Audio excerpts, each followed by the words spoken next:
Okay, what's up, everyone? Today I am going to review Collingwood's 2018 season. I'm going to review what went well, uh, what possibly could be improved upon next season, their acquisitions in the trade period, their who they brought into their club. Going to just briefly, I'm going to talk about their season because they did surprise a few people with the way they went this year. So, I'll just outline the season. Collingwood really, their third to fourth year players really pulled their finger out. Mason Cox, Will Hosky Elliott, Jack Crisp, these type of players really went to the next level. Sidebottom had a breakout year. So really, these guys really took the next step, which hence why they finished top four and played in the grand final. I think my favourite Collingwood player for this year would have to be Sidebottom. I didn't really see him play a bad game all year. He's very consistent. He's always in Collingwood's best players.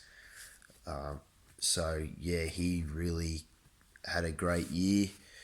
I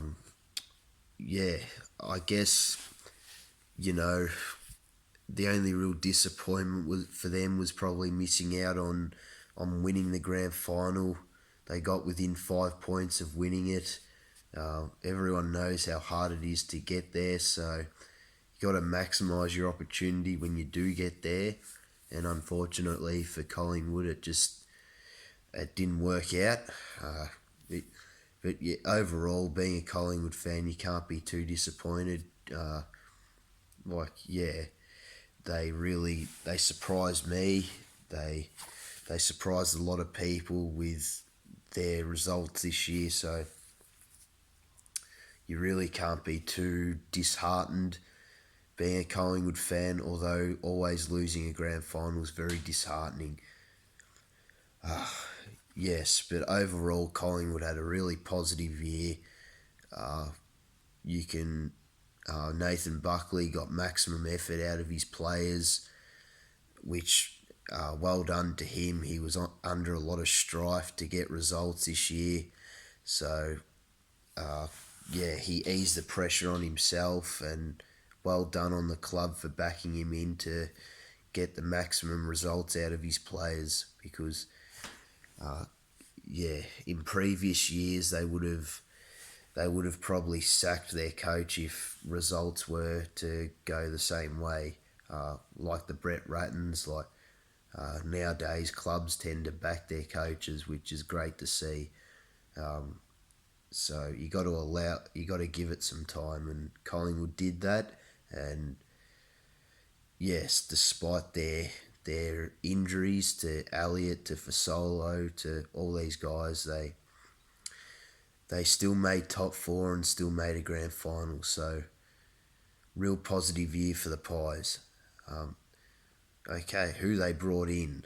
They brought in, obviously, one of the best midfielders in the league in Dane Beams, and they brought in Jordan Roughhead. I think they got an academy kid who is rated very highly. I forgot what the guy's name is, but yeah. So I don't know. Don't think they brought in any rookies or anything. I think where their list currently sits, they're ready to have another crack at a premiership.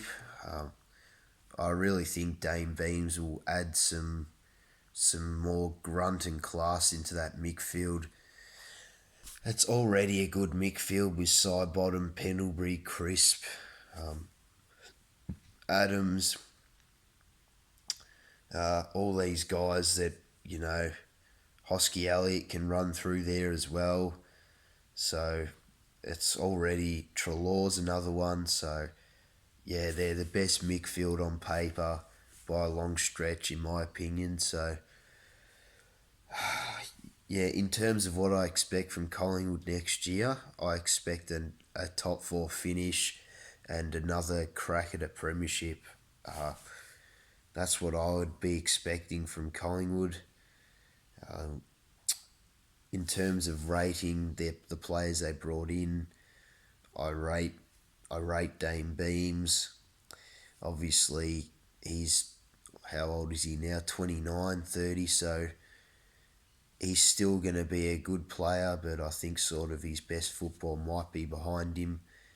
But still, he's still a gun, and he can still put in. So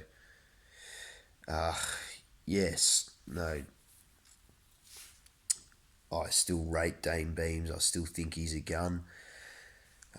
Jordan Roughhead, I don't really know what the logic was getting him in. I think it's just a backup ruck option. I think he can sort of pinch hit in the ruck as well as play down forward as well. He did play in a premiership for the Bulldogs, so you're not a premiership player for no reason. So yeah, for his sake, hopefully he can cement his spot in Collingwood's team and have a really good positive year. Yeah, I've already said what I expect from him. I said I expect the top four finish and another crack at a premiership. I really think where their list currently sits, I really think that they really should be making top four and having another crack at a premiership. Yeah, as I said, they're the best midfield. Down forward, they seem to have an even contribution with goal kickers. Down back, they probably could have done with another defender. Yeah, hopefully Lyndon Dunn coming back from his knee injury will help solidify that defence a bit. Goldsack obviously is another defender as well. So hopefully Lyndon Dunn and Sharon Berg, when they come back from their respective injuries, will help straighten up their backline. So yeah, no, I expect big things out of Collingwood next year, and I expect top four and another crack at a premiership. All right, I hope everyone's enjoyed this video. I'm trying to review a different team each time. Obviously, with Collingwood, there wasn't too much that went wrong this year, bar missing out on winning the grand final. So yeah, next review I'll do will be on the Gold Coast Suns, and there'll be plenty to talk about in regards to the Suns. So hopefully, the Gold Coast one will be a bit more interesting. All right, catch ya.